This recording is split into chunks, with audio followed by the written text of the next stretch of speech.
አስራት ብለው የሚሰጧትን ሽራፊ ድቃቂ ሳንቲም ይናገራል።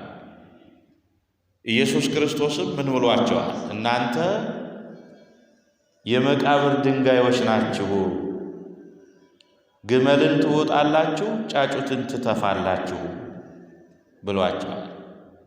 በመቃብር ድንጋይ የመሰላቸው ለምንድን ነው ቢባል መቃብርን ስንመለከት ላዩ ያሸበረቀ ነው፣ በቀለም የደመቀ ነው፣ በግንብ የተገነባ ነው። ወደ ውስጡ ስንገባ ግን የፈረሰና የበሰበሰ ሥጋ አለበትና። እንዲያውም አይታችሁ ከሆነ አንዳንዱ ሰው ሃይማኖቱን ሳይጠብቅ ሃይማኖቴን ጠብቄያለሁ እያለ በመቃብሩ ሐውልት ላይ ይጽፋል። በሃይማኖት የሚደረገውን ተጋድሎ ሳይፈጽም ሩጫዬን ጨርሻለሁ እያለ በሐውልቱ ላይ ይጽፋል። አንዳንድ ጊዜ አስተውለነው ከሆነ ቀልድም ይመስላል። ነገር ግን የበቁ በክርስትናቸው የጸደቁ ሰዎች አሟሟታቸው እንኳን ራሱ ከንቱን ነገር አይፈልጉትም፣ ሐውልቱን አይፈልጉትም፣ በሳጥን መቀበሩን አይፈልጉትም። ሰው ነህና ወደ አፈር ትመለሳለህ፣ አፈር ነህና ወደሚለው ወደ አፈር እንዲመለሱ አሟሟቴን አሳምርልን። ይሄ ክርስቲያኖች ጸሎት ነው። የት እንደምንወድቅ አናውቅም። የእግዚአብሔር ቤተሰቦች ጥሩ ቤት ሊኖረን ይችላል። ጥሩ ኑሮ ተንደላቀን የምንኖርበት ብዙ ነገሮች የተሟሉልን ልንኖር እንችላል። ቁሱ ሀብቱ የተከማቸልን ሰዎች ልንኖር እንችላል። ሰው ግን በተወለደበት ተቀብሮ አያውቅም። ድሮ ኩሎ በሚኖርበት ቀየው ተከብሮ አያውቅም። መቼ እንደምናልፍ አናውቅም። መቼ እንደምንሄድ አናውቅም። ሞትን ያክል ከባድ እንግዳ ግን ከኛ ጋር ሁልጊዜ ይኖራል። የሚገርማችሁ ነገር እንደምንሞት ስለምናውቅ እድር እንገባለን። ኃጢአታችን የምንናዘዝበት ግን የንስሐ ቀጠሮ የለንም። መቼ እንደምንሞት አናውቅም። ስለዚህ ሰው ሁል ጊዜ ተዘጋጅቶ ነው መቀመጥ ያለበት። ተዘጋጅቶ መቀመጥ ያለበት። ስለዚህ ኃጢአቴን ነገርኩ፣ ካንተ አልሰወርኩም። ካህን ያላየው ኃጢአት ስሬት የለውም፣ አይደመሰስም የምንለውም ለዚህ ነው። በሁለቱም ክፍላተ ዓለም ወይም በሁለቱ ዘመናት በሕገ ወንጌልና በሕገ ኦሪት ይሄ ያገለግል ነበር። በብሉይና በሐዲስ ኪዳን በብሉይ ኪዳን የነበረው ንስሐ ይሄ ነው። በዘሌዋውያን ምዕራፍ 4 ቁጥር 20 ላይ ስለ ኃጢአት መሥዋዕት በታረደው ወይፈን እንዳደረገ እንዲሁ በዚሁ ያደርጋል፣ ካህኑም ስለ እርሱ ያስተሰርያል፣ እሱም ይቅር ይለዋል ይላል። በብሉይ ኪዳን የነበረው የንስሐ አሰጣጥ ይሄ ነበረ። የምሕረት አምላክ የምንለው የአሁኑን ዘመን ነው። ያ ዘመን ግን አንድ ሰው በደል ቢፈጽም ኃጢአት ቢሰራ ወደ ካህኑ ሲሄድ በግ እየጎተተ ነው የሚሄደው። ያለ በጉ ኃጢአቱ አይወገድለትም ነበር። እንግዲህ በዚህ ሁኔታ ደሃው ንስሐ አይገባም ማለት ነው። ያኔ በጌት ያገኛል። በእርግጥ በጉ ምሳሌነቱ ለክርስቶስ ነው በሐዲስ ኪዳን። በብሉይ ኪዳን ግን ሰዎች ኃጢአት ሲሰሩ ንስሐ ሊገቡ ሲፈልጉ ሲዘጋጁ በግ ይዘው ገዝተው ወደ ካህኑ ይሄዳሉ። ካህኑ ንስሐ የሚገባው ሰው እጁን በበጉ ላይ ያደርግና ይጸልይለታል። ያ በግ ወይም ታርዶ በእሳት ይቃጠላል ወይም ወደ በረሃ ይለቀቃል። የዛንን ኃጢአተኛ ሰው በደል ያ በግ ተሸክሞ ሄደ ማለት ነው። በብሉይ ኪዳን የነበረው ሥርዓት ይሄ። በሐዲስ ኪዳን የእኛን ኃጢአት የተሸከመ መድኃኔ ዓለም ኢየሱስ ክርስቶስ የበደላችን ኃጢአት፣ የክፋታችን ኃጢአት። ክፋታችን ተቆጥሮ አይዘለቅ፣ በደላችን ተዘርዝሮ አይዘለቅ። ያንን ሁሉ ኃጢአት እሱ ተሸከመ። እኛ እንገረፍ ብንል የኃጢአታችን በደል ሁሉ አንችለው። ሸክማችን፣ ጀርባችን የበደላችን ሸክም አይችልም። ለዚህ ነው እናንተ ሸክማችሁ የከበደ ወደ እኔ ኑ ብሎ የተናገረው ኢየሱስ ክርስቶስም። ለዚህ ማንችለው ሸክም አለብን። ልንሸከመው እንኳን የማንሞክረው የኃጢአት ሸክም አለብን። ነገር ግን ሸክማችን ሸክም አድርገን የምንቀመጥ ሰዎች የዋሃን ነን። ራስህን ለካህን አሳይ የሚለውን የቃል ኪዳኑን ሕግ እንተላለፋለንና ማለት ነው። እዚህ በብሉይ ኪዳን የነበረው በግ ገዝቶ ወይፈን ይዞ ያለው ወይፈን የሌለው ደግሞ በግ፣ ያለዚህ ኃጢአት አይሰራይም ነበር። ስለዚህ ለኃጢአት ማስተስሪያ የቀረበውን ወይፈን የቀረበውን በግ ከታረደ በኋላ በእሳት ማቃጠል ነው እንጂ ስጋውን አይበሉትም። የምስጋና መስዋዕት ሲታረድ ነው ስጋው የሚበላው። የኃጢአት ማስተስሪያ ሆኖ በጉ ከቀረበ ግን በጉን አርዶ በእሳት ማቃጠል ወይም ወደ በረሃ መልቀቅ እንጂ ስጋውን ቢበሉት የኃጢአተኛው ኃጢአት ይተላለፍበታል ተብሎ ይታሰባል። በብሉይ ኪዳን ግን በሐዲስ ኪዳን ግን እንደዚህ አይደለም። የእግዚአብሔር ቤተሰቦች በዮሐንስ ወንጌል ምዕራፍ 20 ቁጥር 23 ላይ ኃጢአታቸውን ይቅር ያላቸዋቸው ሁሉ ይቀርላቸዋል፣ የያዛችሁባቸው ደግሞ ተይዞባቸዋል በማለት ይናገራል። ይቅር ይበል ብቻ መናዘዝ ብቻ ነው ከካህኑ የሚወጣው ቃል። ካናዘዘው በኋላ ማይሰራ ኃጢአት እግዚአብሔር ይፍታ። ይህ ቃል ነው የሚጠበቅ። በግ መጎተት ወይፈን ማምጣት አይደለም።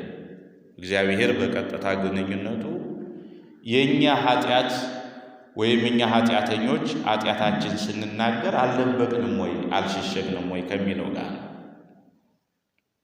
ለምሳሌ የታመመ ሰው ወደ አንድ ሐኪም ቢሄድ በሽታውን ካልነገረው በስተቀር ይህንን ያመሃል ብሎ መድኃኒት አያዝለት። ያመመ ይሄ በሽታ ነው ብሎ ዝም ብሎ መድኃኒት ከሰጠው የሚያክመው ሐኪም አይደለም ማለት። ለምሳሌ ሐኪም ማለት ብልሃተኛ፣ ጥበበኛ ማለት። ሰዎች ስጋውያን ምድራውያንን ሐኪሞች ባልጠራና በደፈረሰ ዓይን ይኮንኗቸዋል። እውቀትን የሰጠ ጥበብን የሰጠ እግዚአብሔርም በመጀመሪያ ቅዱሳን ሐዋርያትን ሲመርጣቸው ከምድራውያን ሐኪሞች ጥበበኞች ሐኪሞች መካከል ቅዱስ ሉቃስ ሐኪም ነበረ። እግዚአብሔር በዚህ ጸጋው ነበረ የጠራው ቅዱስ ሉቃስን። ሰዎችን እንዴት አድርጎ ማከም መንከባከብ እንደሚችል ኢየሱስ ክርስቶስ ያውቅ ነበር። ሲያክማቸው ሲያስታምማቸው በደንብ አድርጎ እንደሚይዛቸው ክርስቶስ ያውቃል። ለምን? ልብንና ኩላሊትን የሚመረምር እግዚአብሔር ስለሆነ። አሁን አንድ ስራ ብቻ እንዲሰራ አልፈቀደም እግዚአብሔር። የነፍስ ሐኪምም እንዲሆን ፈለገ። የነፍስ ሐኪም ሰማያዊ ሐኪም ወደ እግዚአብሔር መንግሥት እየመረመረ እያስተማረ የሚያስገባ ሐኪም አድርጎ መረጠው። ስለዚህ የታመመ ሰው ወደ ሐኪም ቤት ሲሄድ በሽታውን ከተናገረ በኋላ ለበሽታው ተቃዋሚ ለጤንነቱ ደግሞ ተስማሚ የሆነ መድኃኒት ይሰጠውና ወደ ቤቱ ይመልሰዋል።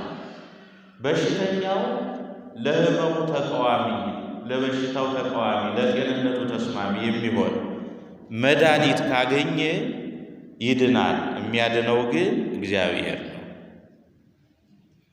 ሐኪሞች ሐኪም አይደሉም ተብለው የሚነገርላቸው ወይም ደግሞ እነሱ እንዳዳኑት አድርገው እኔ ያዳንኩ ካሉ ሐኪሞች አይባሉ፣ ጥበበኞች አይባሉ፣ ብልሃተኞች አይባሉ። ሰው ምክንያት ነው። አዳኙ እግዚአብሔር። በዚህ ዓለም ላይ ሁለት ሐኪሞች አሉ፣ ሁለት በሽተኞች አሉ ብለው የቤተ ክርስቲያን ምሁራን ይናገራሉ። አንደኛው ሐኪም ሥጋዊ ሐኪም ነው፣ የሚያድነው ሥጋዊውን በሽተኛ ነው። ሁለተኞቹ ሐኪሞች ደግሞ ካህናት ናቸው፣ የሚያክሙት ሕክምና መንፈሳዊ ሕክምና። ምድራዊው ሐኪም ሕመሙን መርምሮ ለሕመሙ ተቃዋሚ ለጤንነቱ ተስማሚ የሆነ መድኃኒት ይሰጠዋል፣ ያድነዋል። የሚያድነውም እግዚአብሔር። መንፈሳዊው ሐኪም ካህኑ ነው። ኃጢአቱን መርምሮ ንስሐ ሰጥቶ በስግደት በጾም ከቀጣው በኋላ የዮሐንስ ወንጌል ምዕራፍ 6 ቁጥር 53 ሂድና ሥጋዬን ብላ ደሜን ጠጣ የሚለውን ያዝለታል። ለዛ የዘላለም ሕይወት ጤንነት ይሰጠዋል ማለት እግዚአብሔር የተመሰገነ ይሁን። ስለዚህ እግዚአብሔር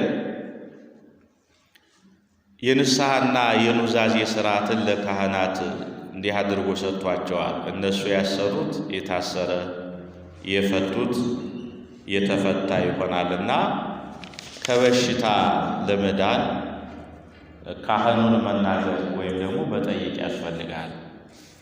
ስድስተኛው ንስሐ በመግባት የሚገኝ ጸጋ ርቆን የነበረው ሰላም መመለሱ ነው። አንደኛው ንስሐ በመግባታቸው ያጡት ሰላም ተመልሶላቸው እረፍት አጥተው ነበር፣ ሰላም አግኝተዋል። ሰላም ርቋቸው ነበር፣ ሰላም ወደ እነሱ ተመልሷል። ስለዚህ ንስሐ በመግባታቸው የተሰጣቸው ጸጋ አንዱ ሰላም አግኝቶ ተረጋግቶ መኖር። ንስሐ ዘማዊውን እንደ ድንግል፣ ኃጢአተኛውን እንደ ጻድቅ፣ በጠቅላላው የበደለው እንዳልበደለ ሆኖ ሰላምን ያገኛል። ንስሐ ወደ እግዚአብሔር መንግሥት የምንገባበት አንዱ የመዳኛ መንገድ ስለሆነ ቅዱስ ዳዊት ሰው ንስሐ ሲገባ ምን ማድረግ አለበት የሚለውን የራሱን ድርሻ ሲወስድ ሌሊቱን ሁሉ አልጋዬን አጠብኩ በእንባዬም መኝታዬን አራስኩ ይለዋል። ለምንድን ነው ቅዱስ ዳዊት እንደዚህ ያለ? የእግዚአብሔርን ቤት ለመስራት እንደ ቅዱስ ዳዊት የጓጓና የሚጓጓ አልነበረም። ለሽፋሽፍቶቹ እንቅልፍ ለጎኑ እረፍት መኝታ እስከሚያጣ ድረስ ይሄ ያጓጓል። በጸሎቱም ሁልጊዜ ቅዱስ ዳዊት የሚጠይቀው ይሄንን ነው። የእግዚአብሔር ቤተሰቦች በዚህ ዓለም ላይ የሚያጓጉን ብዙ ነገሮች አሉ። ፍላጎታችን አይሟላም። ቅዱስ ዳዊት ግን የሚለምናት አንዲት ነገር ብቻ ነበረች። አሐተ ሰአልክው ወለእግዚአብሔር ወኪያሃ አሐስስ ከመህድር ቤቶ ለእግዚአብሔር በኩሉ መዋዕለ ሕይወቴ። እግዚአብሔርን አንዲት ነገር ለመንኩት፣ እርሷም በቤቱ እኖር ዘንድ ነው እያለ ይቺ ነበር ጸሎት የሚያረጋት። ቤቱን መስራት፣ ቤተ መቅደሱን ማነጽ፣ እንቅልፍ ረፍት ያጣበት ይሄ ነበር። እግዚአብሔር ግን ምን አለ? አንተ ቤቴን ልትሰራልኝ አትችልም። ያን ሁሉ ጽድቅ እየሰራ 7 ጸጋዎችን ሰጥቶታል። አጋንንትን የማውጣት፣ የመዘመር፣ ትንቢት የመናገር የመሳሰሉ የማሸነፍ፣ በገና የመደርደር 7 ሀብት ሰጥቶታል። እስራኤላውያን ሁሉ የዘመሩለት ነው። ዳዊት እልፍ ገዳይ የተባለ እግዚአብሔርም ከእርሱ ጋር የሆነለት እንደ ቅዱስ ዳዊት ያለ የለም። በአንዲት ጠጠር ድንጋይ ጎልያድን ያስወገደ ከወንድሞቼ ይልቅ እኔ ብላቴና ነኝ፣ እግዚአብሔር ግን ሁልጊዜ ከእኔ ጋር አለ ብሎ የሚናገር እንደ ቅዱስ ዳዊት ያለ የለም። ታዲያ እግዚአብሔር ከልክሎታል፣ አንተ ቤቴን አትሰራም ማለት። በዚህ ተናዶ ተስፋ ቆርጦ አልተወም። ካንተ አብራክ ካንተ ጉልበት የሚገኘው ቤቴን ይሰራልኛል ስላለ እመቤታችን የተወለደችበት ሊባኖስ የሚባለው በዝግባ የተከበበው ተራራ ላይ ዝግባ የሚባለውን ዛፍ እያመጣ በብርና በወርቅ እየለበጠ ያስቀምጥለት ነበር። አባት ያበጀው ለልጅ በጀው የሚባለው ለዚህ እሱን ከልክሎታል። ልጄ ይሰራል። ክርስቲያን ማለት እንደዚህ ነው። እኔም ከሞትኩ ሰርዶ አይብቀላይ። ይሄ የአህያ ጸሎት ነው። ክርስቲያኖች ቢያንስ የዝንጀሮ ይሻላል። እኔ ከሞትኩ ሰርዶ አይብቀል ሳይሆን ለዛሬ በልቻለሁ ለነገ ክምር አይቻለሁ ብላለች አሉ ዝንጀሮ። ተስፋ ማድረግ ያስፈልጋል። ክርስቲያን ተስፋ አይቆርጥም። ለዚህ ቅዱስ ዳዊት ይህንን አዘጋጀ። ዝግባ የሚባለው እንጨት አሁን በሀገራችን በትልቅ ትኩረት የሚጠበቀው እንጨት ዝግባ የሚባለው ያን ሰው እድሜ ያክል ነው የሚጠበቀው። ወይም ያንን ዝግባ የቆረጠ ሰው እስከ 20 ዓመት ይፈረድበታል። የማይነቅዝም እንጨት ነው። ብል ነቀዝ የማያበላሸው እንጨት ነው። ሊባኖስ ይባላል እንጨቱ ራሱ። በሁለተኛ ስሙ ነው ዝግባ የሚባል። የቅዱሳን ምሳሌ ሆኖ ይሰጣል። ትኩላን ሙንቱ ውስተ ቤተ እግዚአብሔር ከመዘግባ ዘሊባኖስ። ሊባኖስ ትልቅ ተራራ ነው።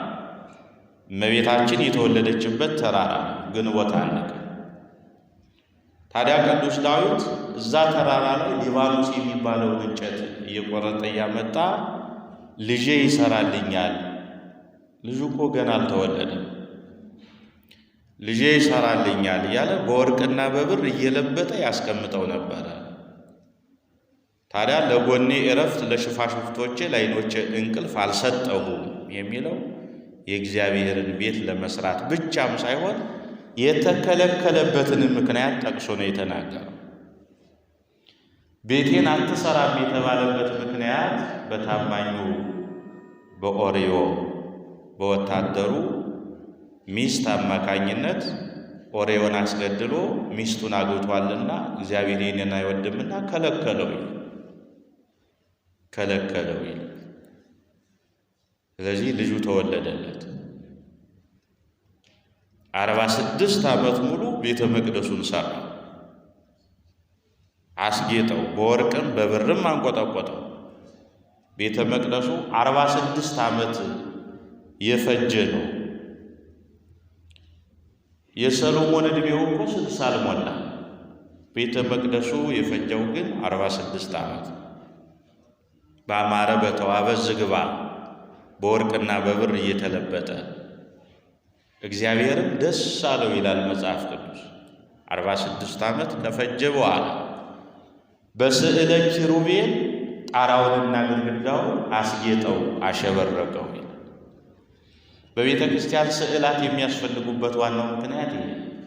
ሰሎሞን ቤተ መቅደሱን ሰርቶ ከጨረሰ በኋላ በስዕለ ኪሩቤል አስጌጠው አሸበረቀው። እግዚአብሔርም ደስ ተሰኘበት። ተናገረ እግዚአብሔር፣ በዚህ ቤት እንባቸውን አብሳለሁ፣ ጸሎታቸውን እቀበላለሁ ብሎ እግዚአብሔር ባረከው ይላል። ክብርና ምስጋና ለእግዚአብሔር ይሁን። ቤተ መቅደስን መስራት ብር ያለው ሁሉ አይደለም፣ እግዚአብሔር የፈቀደለት ነው። ክርስቲያኖች የእግዚአብሔርን ቤት ያለ ፈቃድ እግዚአብሔር ማነጽ መገንባት አንችልም። እግዚአብሔር የፈቀደለት ይህንን ያደርጋል። እግዚአብሔር የሚገኝበት ቤት ነው መስራት ያለ። እግዚአብሔር የሚገኝበት የሚከብርበት ቤት፣ ስመ እግዚአብሔር የሚጠራበት ቤት። ቤተ ክርስቲያንን ብቻ አይደለም የሚላቸው፣ ሕይወታችን እግዚአብሔር ስም ይጠራበት ይክበርበት። እግዚአብሔር ቤታችን ስመ እግዚአብሔር ይጠራበት፣ ቅዱሳን ይጠሩበት፣ ዝክር ይዘከርበት፣ የኔ ቢጤ ይብላበት ይጠጣበት። የታደለ ቤት እንደዚህ ነው። ስመ እግዚአብሔር ተጠርቶበት የቅዱሳን ዝክር ተዘክሮበት የተራበ የተጠማ በልቶ ጠጥቶበት ቤተ እግዚአብሔር ነው የሚለውን አውቀውበት ሰዎች ይሄዳሉ። አንዳንዱ ቤት እንደዚህ ነው። አንዳንዱ ቤት ደግሞ ልክ እንደ ኮቴባ ስመ እግዚአብሔር የማይጠራበት ይልቅስ ሰይፍና ሾተል የሚመዘዝበት እግዚአብሔር ስሙ የማይጠራበት ቅዱሳን የማይከብሩበት ሀብት ቢገባ ቢከማች በረከት የሌለበት ነገር ግን ከአቅም በላይ ሀብትና ገንዘብ የሚሰበስቡ ሰዎች በረከት እያጡ እርስ በርሳቸው የሚጋጩበት ለምን ይመስለናል? ቤትን እግዚአብሔር ካልሰራ በስተቀር ሰራተኞች በከንቱ ይደክማሉ ነው ያለው ቅዱስ ዳዊት። እግዚአብሔር ያነጸ ቤተ እግዚአብሔር ቤትን ካልሰራ ሰራተኞች በከንቱ ይደክማሉ። ስለዚህ ቅዱስ ዳዊት መልካም ነው ያደረገው። ልጄ ይሰራልኛል የእግዚአብሔር ቤት ነው። እግዚአብሔርም አላሳፈረው፣ ተገኘበት። እግዚአብሔር በቤቱ ብቻውን አይደለም ሊገኝበት የወሰነ በቤተ መቅደሱ የሚሰበሰበውን ሕዝብ እንባቸውን አብሳለሁ፣ ጸሎታቸውን እሰማለሁ ነው ያለ እግዚአብሔር። ዝም ብለን በልምድ የምንሰበሰብ እንዳይመስለን ክርስቲያኖች፣ በልምድ የምንሰበሰብ አይደለንም። እግዚአብሔር እንባችን ያብሳል፣ ጸሎታችን ይቀበልልናል።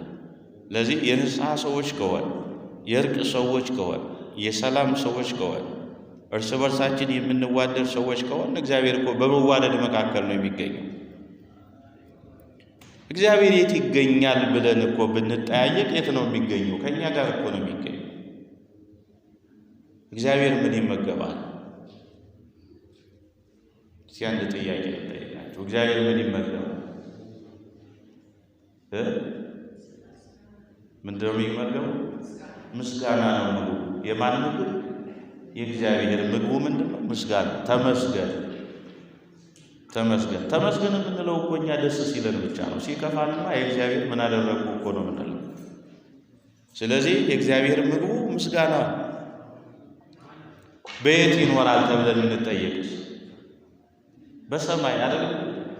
ይሄን በሰማይ ብቻ ነው የሚኖረው። እኛን ለማን ትቶ? በዓለም ሁሉ ነው እንጂ ከኛ ጋር አለ እኮ። አሁን እግዚአብሔር አይታየንም እንጂ እግዚአብሔር ከኛ ጋር አለ። ለምን ይመስላችኋል? ሰማይ ዙፋኔ ነው ምድርም የእግሬ መርገጫ ናት ብሎ የተናገረው ከሰማይ እስከ ምድር የሚወስነው የለም። እግዚአብሔር የሚወስነው የለም። ከማን ጋር ይኖራል ሲባል ደግሞ በፍቅር መካከል ነው። ፍቅር ካላቸው ሰዎች ጋር እግዚአብሔር ይኖራል ማለት ነው። እግዚአብሔር ይኖራል። ለዚህ እርስ በርሳችን መዋደድ መፋቀር ያስፈልገናል። መንግሥተ ሰማያት ቀርባለችና ንስሐ ግቡ የተረፈው